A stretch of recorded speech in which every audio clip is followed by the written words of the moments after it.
Hey, what's up everyone? Welcome to Box Art Reviews number 31, and this week, because I did not do last week's episode, I am going to be covering last week's games and this week's games. That's right, so this is going to be a longer episode. So you know what, I'm going to get straight into it with the first box art, which is going to be the game that came out last week, which was the biggest game of last week, and that of course is Transformers Fall of Cybertron, which was a game that came out last week. And this game, I'll say this, the box art here is absolutely beautiful. I actually love this box art. I mean, first of all, you have Optimus. He's doing his thing. He's very well detailed. Whoever drew him and did the concept art, I give you kudos because he looks badass on here. He's doing his thing. You have a Dinobot with him and Bumblebee, and you got Metroplex in the background on the top, and you just got all this destruction going on, and a very dreary look to it. I mean, it has a very moody style to the art, and then the colors they use. It actually really matches the environment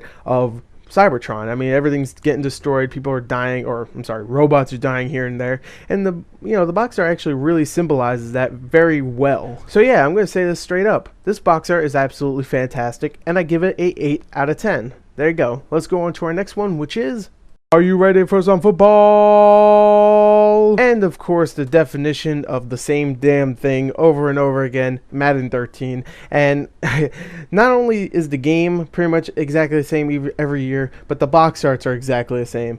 I will admit, they did something different with the background. This time it's not just a football field or just a blurry background. This time they actually give you some nice little sky effects there. They give you a little city in the background, and then they give you the some freaking football stadium. Someone's going to tell me it's this one, obviously, and it's actually kind of says the name there too, but I can't really read it, but I don't really care. But they do something different in the background, but it's always still the same thing. A freaking football player either running with a ball, catching a ball, or about to catch a ball, and this time it's about to catch the ball, and it's just a generic box art either way. I will give kudos that they did try something different with the box art in the background. But yeah, nothing different really besides that. I'm going to give it a 5 out of 10. Let's go on to our next one, which is, are you ready for some HD collections?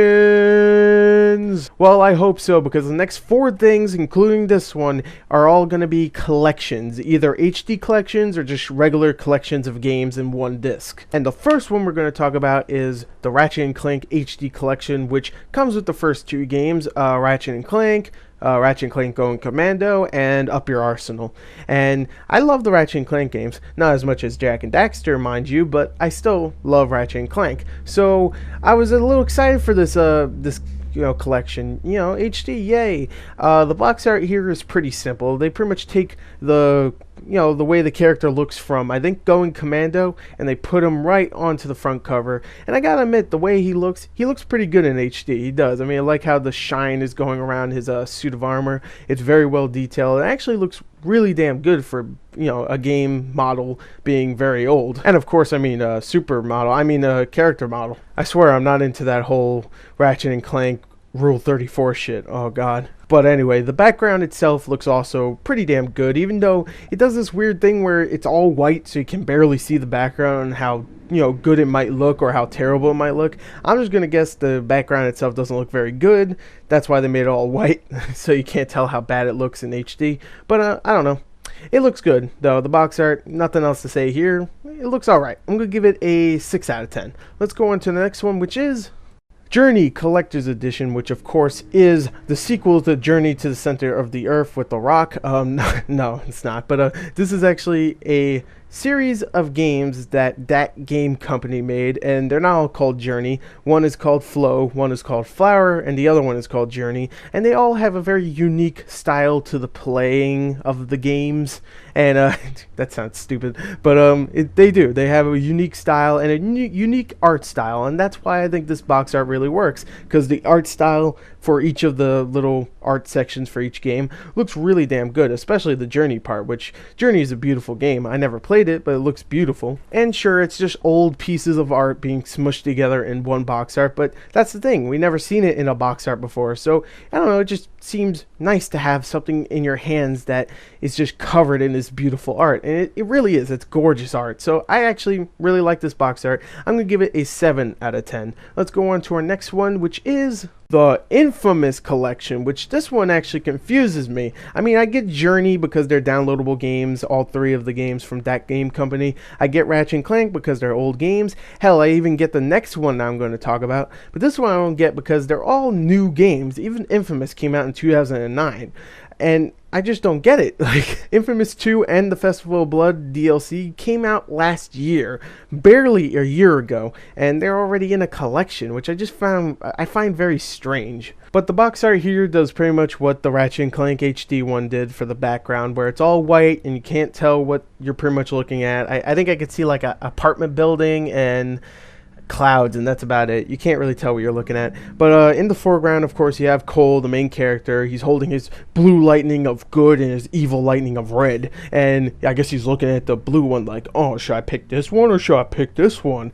And he's very well designed, don't get me wrong, but it's just lame. It doesn't really look pleasantly appealing. It doesn't look pleasant. I don't know. If I never played these Infamous games before, I wouldn't look at this and go, wow, that looks really cool. I'd be like, hey, shooting lightning out of his hands. Ooh, yay. So I'm going to give this very bland box art a 5 out of 10.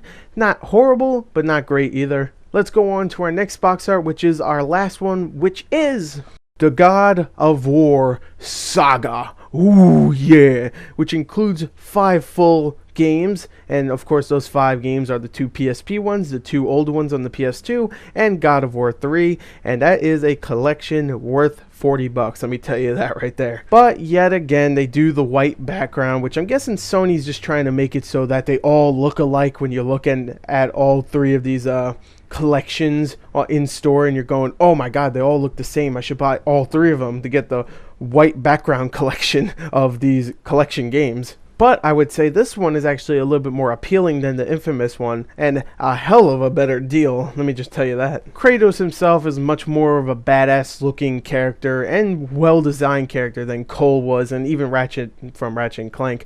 He just looks cool. He has his big ass metal gloves, hammer things I think he gets from Hercules in the 3rd game, and he looks pretty badass. I mean, he looks mopey as fuck, but you know, that's cool. I mean, that's Kratos. He's mopey all the time. Well, actually, I guess he's more angry than mopey, but whatever. Hell, even the background is better. You can actually tell more things out. You can see more of the lightning effects and some of the city. You can tell how like cloudy the sky is. I don't know. It just looks so much better. So I'm going to give this one a 6.5 out of 10. I mean, still nothing amazing, nothing pleasantly going, oh my god, oh, it's so epic. No, it's just him walking like a freaking mopey bitch, but it's still good. 6.5 out of 10.